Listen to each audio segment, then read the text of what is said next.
À 25 piges, c'est à 25 piges, petit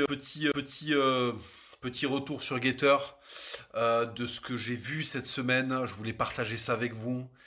Je suis complètement abasourdi par le nombre de boomers en surpoids avec des retraites à 3 500 € qui font des grands. Il faut qu'on aille en Ukraine. Il faut qu'on aille combattre Poutine. Mais dans le on de qu'on aille, il s'inclut pas dedans. Non, non. Le on de qu'on aille, c'est des jeunes Français de 17 à 25 piges qui vont aller prendre une balle de sniper pour je sais pas qui en Ukraine, dans une guerre qui ne les concerne pas et qui n'a absolument aucun intérêt pour la France. C'est ahurissant de voir les mêmes... Parce que quand tu dis il faut envoyer les tanks en banlieue, il faut envoyer l'armée en banlieue, parce que je regrette, pour l'instant, les gens qui ont tué le plus de Français, c'est pas Vladimir Poutine. Il faudrait que la police ouvre ses archives et qu'on regarde, voilà, qu'on ait accès à qui fait quoi en France, qu'on sache qui fait des morts en France. C'est pas Vladimir Poutine qui fait des morts en France. C'est pas les troupes de Vladimir Poutine qui violent des gens en France. Donc, si vous voulez, je suis quand même très étonné de ce discours belliciste quand il s'agit d'aller en Ukraine. Là, c'est bon, on peut envoyer des chars, on peut aller faire des trucs ultra fascistes.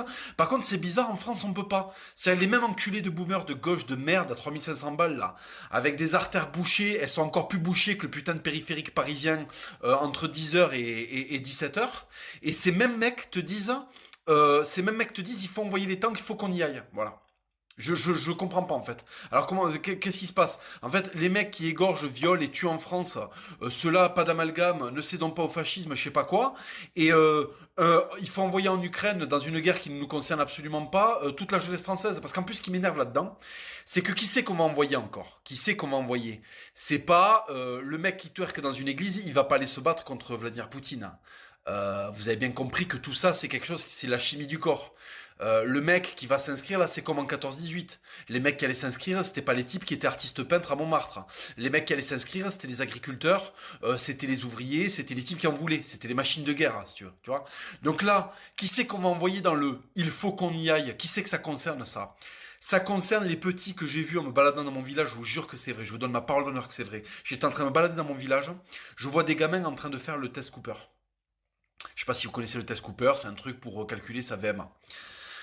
Je leur dis ouais bon qu'est-ce que vous faites tout ça et les gamins me disent je suis en train de me préparer, je veux aller à l'armée pour aller me battre en Ukraine. Et là je me suis dit ça va recommencer, c'est reparti. On va aller chercher ce que la France a de plus testostéroné, c'est-à-dire les enfants des campagnes là qui ont encore du cœur, qui ont encore des tripes. Ok, donc en fait ce que la France a de plus précieux, on va l'envoyer crever dans une guerre pour l'OTAN. Voilà, pour l'OTAN. Donc ça va recommencer en fait, on va refaire comme en 14-18. Déjà on a perdu, si vous voulez, 70% de la génétique française solide est morte à Verdun.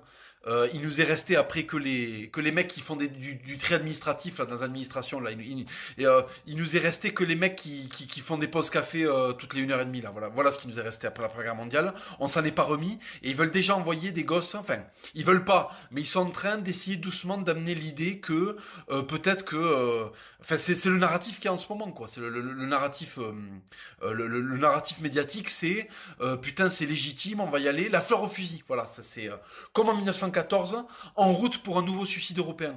Comme si on n'en avait pas eu assez avec les deux précédents, à la Première et à la Seconde Guerre mondiale. C'est ahurissant. Et les gosses, ils marchent à fond.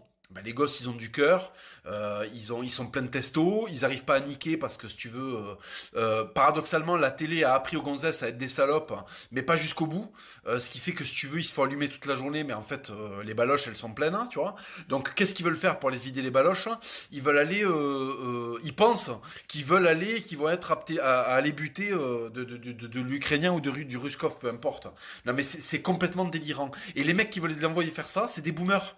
C'est des boomers. C'est mai 68, c'est 130 kilos, 1m72, avec le goitre, là, au restaurant. Quand vous découpez vos magrets de canard, là, à 60 €, vous avez le goitre qui bougeait, bande de merde, et vous nous parlez de guerre. T'as jamais pris une patate dans la gueule, c'est pas parce que c'est qu'une patate dans la gueule, tu vas envoyer des enfants faire la guerre. Une patate dans la gueule, t'as un flash blanc et ça fait mal au fond du palais.